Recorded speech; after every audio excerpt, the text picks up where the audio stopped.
क्या इस तरह के सुसाइडल अटेम्प्ट या इस तरह के लोगों को दिमाग में इतना ज़्यादा हावी कर लेना चाहिए इस परीक्षा को लेके कि नहीं अब मर ही जाएंगे, कैसे मुंह दिखाएंगे अगर मुखर्जी नगर प्रयागराज से ऐसे चलेगा तो?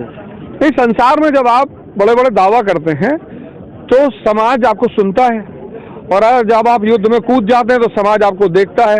अब जब युद्ध में आप कूदते हैं तो दो संभावनाएं होती हैं, जीतेंगे तो मैक्सवेल की तरह आपकी वाहवाही होगी कि क्या खेला, क्या मारा, क्या कूदा, और अगर हार गए तो हर व्यक्ति जो युद्ध के मैदान में कूदे उसे इस बात के लिए तैयार रहना चाहिए कि अगर हारेंगे तो जनता का अधिकार है, प्रजा का, रिश्तेदार का। आपने भी तो जब उनसे कहा मैं आईएएस बनने जा रहा हूं तो आपने भी तो उनके कलेजे में कष्ट दिया। कहना चाहूंगा कि जिनको भी प्रयास करना है वो अच्छा प्रयास करें, लेकिन दो प्रयास के बाद फिर कुछ और भी करें। जैसे कई सारे प्रतिस्पर्धी ऐसे हैं जिन्होंने दो प्रयास किया, फिर वो नौकरी कर लिए, पार्ट टाइम जॉब कर लिए, बिजनेस शुरू कर दिए, और फिर कालांतर में चलते चलते उनमें से कई सारे लोगों का सिलेक्शन भी हो गया।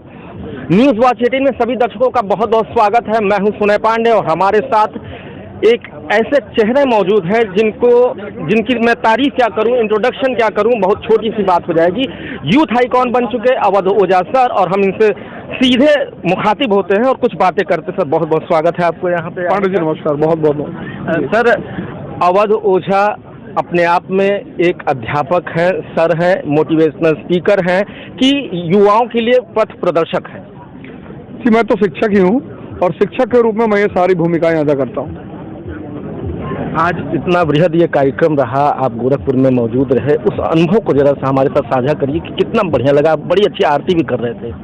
नहीं, गोरखपुर में रहने का मतलब आप संतों के साथ रह रहे हैं। जी जी जी। तो आज पूरा दिन संतों के साथ बीता और योगी जी हमारे साथ रहे, सोमनाथ जी, और हम दिन भर यही सब प्रोग्राम करते रहे, तो बहुत सुखद अनुभव रहा और दिन भर ध्यान साधना का दौर ही चलता रहा।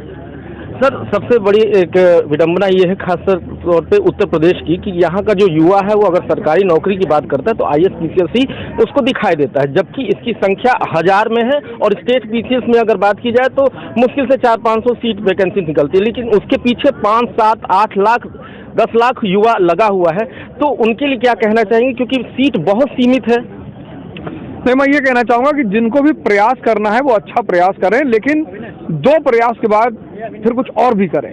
जैसे कई सारे प्रतिस्पर्धी ऐसे हैं जिन्होंने दो प्रयास किया, फिर वो नौकरी कर लिए, पार्ट टाइम जॉब कर लिए, बिजनेस शुरू कर दिए, और फिर कालांतर में चलते चलते उनमें से कई सारे लोगों का सिलेक्शन भी हो गया।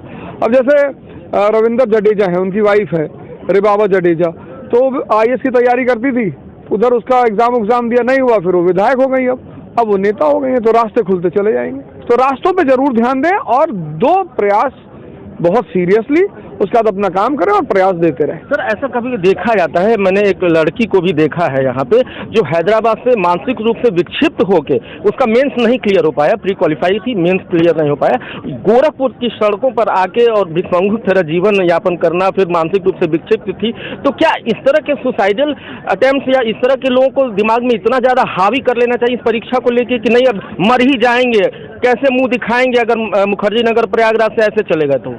इस संसार में जब आप बड़े बड़े दावा करते हैं तो समाज आपको सुनता है, और जब आप युद्ध में कूद जाते हैं तो समाज आपको देखता है। अब जब युद्ध में आप कूदते हैं तो दो संभावनाएं होती हैं, जीतेंगे तो मैक्सवेल की तरह आपकी वाहवाही होगी कि क्या खेला, क्या मारा, क्या कूदा, और अगर हार गए तो हर व्यक्ति जो युद्ध के मैदान में कूदे उसे इस बात के लिए तैयार रहना चाहिए कि अगर हारेंगे तो जनता का अधिकार है, प्रजा का, रिश्तेदार का। आपने भी तो जब उनसे कहा मैं आईएएस बनने जा रहा हूं तो आपने भी तो उनके कलेजे में कष्ट दिया कि अरे भैया तुम आईएएस बनोगे। तो जब आप हारें तो आप इस बात के लिए तैयार रहें कि समाज आपके साथ व्यवहार करेगा, हंसेगा आपके ऊपर, मुस्कुराएगा। जो लोग उसके लिए तैयार नहीं रहते हैं वो रोते हैं।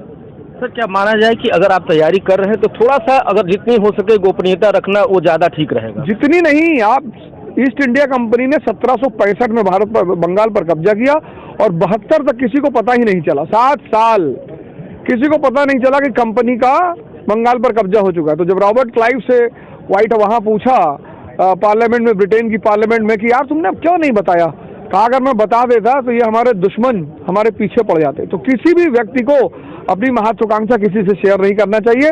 उसका काम आप लोग हैं, पत्रकार भाई लोग करेंगे और न्यूज़पेपर करेगा। सर निश्चित तौर पे सर यथार्थ आईएएस की अगर बात की जाए गोरखपुर में तो कब तक हम उम्मीद करें, क्योंकि बहुत लोग, बहुत युवा चाह रहे हैं कि मतलब ये नहीं, इस पे पिछले 1 साल से विचार चल रहा है और बहुत अतिशीघ्र स्वामी जी से भी बात हुई है और सोमनाथ जी से भी बात चल रही है, तो अतिशीघ्र मेरे ख्याल से अगले 2-4 महीने में ये प्रोग्राम शुरू हो जाएगा। बहुत बहुत धन्यवाद सर। ये हमारे साथ अवध ओझा सर थे और जिनसे हमने बात की और बहुत सारे इंस्पिरेशनल स्टोरीज आप देखे हैं और इसके बाद इस इंटरव्यू को भी देखिए। इतनी हद तक मत चले जाइए आईएएस की तैयारी में कि फिर वापस लौटना ही नामुमकिन हो जाए।